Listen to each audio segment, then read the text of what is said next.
अस्सलाम वालेकुम दोस्तों, उम्मीद है कि आप सब ठीक होंगे। मैंने सोचा कि आज आपको सीएसएस के बारे में थोड़ी बहुत नॉलेज दे दूँ। सीएसएस जो है पाकिस्तान का वो वाहिद कॉम्पिटिटिव एग्ज़ाम है जो ईयरली बेसिस पे कंडक्ट किया जाता है। सीएसएस का बेसिकली जो एब्रीवेशन है या जिसको आप स्टैंडर्ड फॉर्म कह सकते हैं वो सेंट्रल सुपीरियर सर्विस। ये एक फेडरल लेवल पे एग्ज़ाम कंडक्ट किया जाता है ईयरली बेसिस पे, और हर वो कैंडिडेट इस एग्ज़ाम में अपीयर हो सकता है जिसकी एज 21 से लेकर 30 ईयर तक हो और जिसकी ग्रेजुएटेड की हुई हो। तो ग्रेजुएटेड देखें किसी भी सब्जेक्ट में हो, ये लाजमी नहीं है कि ग्रेजुएटेड आपकी इंजीनियरिंग में की हुई हो या फिर किसी मेडिकल फील्ड में की हुई हो। नहीं, ग्रेजुएटेड आपकी किसी भी फील्ड में की हुई हो, आप इस एग्ज़ाम में अपीयर हो सकते हैं। और इस एग्ज़ाम में अपीयर होने के लिए कुछ क्राइटेरिया होता है। अब वो क्राइटेरिया ये है कि एक तो जिस तरह से मैंने आपको एज के बारे में बताया कि आपकी एज जो है 21 से लेकर 30 ईयर तक होनी चाहिए। उसके अलावा जो ग्रेजुएशन लेवल है वो कंप्लीटेड होनी चाहिए। After completion you have appear to CSS exam, otherwise आप लोग सीएसएस एग्ज़ाम में अपीयर नहीं हो सकते।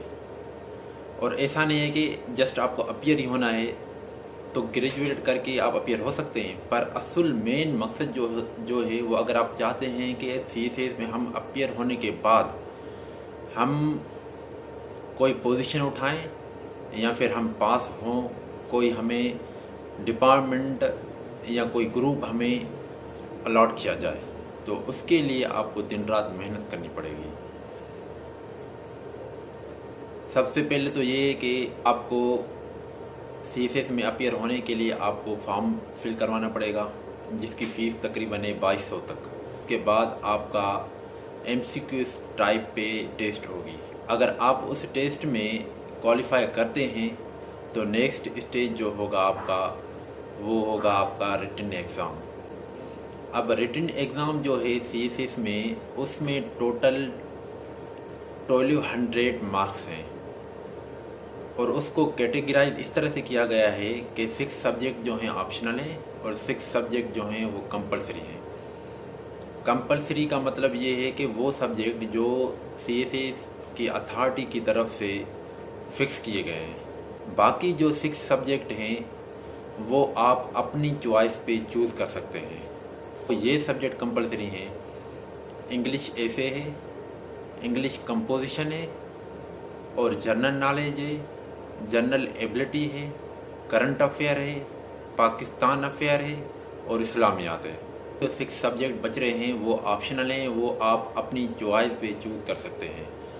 अगर लेट से कि किसी भी स्टूडेंट की ग्रेजुएटेड जो है वो बीएस कंप्यूटर साइंस में की हुई है, बीएस पब्लिक एडमिनिस्ट्रेशन में की हुई है, बीएस बिजनेस एडमिनिस्ट्रेशन में की हुई है, पॉलिटिकल साइंस में की हुई है, सोशल साइंस में की हुई है, बीई की हुई है, सिविल इंजीनियरिंग में या एमबीबीएस की हुई है, तो वो उनमें से 2 या 3 सब्जेक्ट ले सकता है। जिस तरह से फ़र्ज़ करें कि किसी बंदे की इकोनॉमिक्स में की हुई है ग्रेजुएटेड, तो वो इकोनॉमिक्स का एक सब्जेक्ट उठा सकता है जो कि 200 मार्क्स का होगा। उसके अलावा बाकी 4 सब्जेक्ट जो होंगे वो अदर होंगे, वो अपनी चॉइस पे सिलेक्ट करेगा जो भी सिलेक्ट करना चाहे।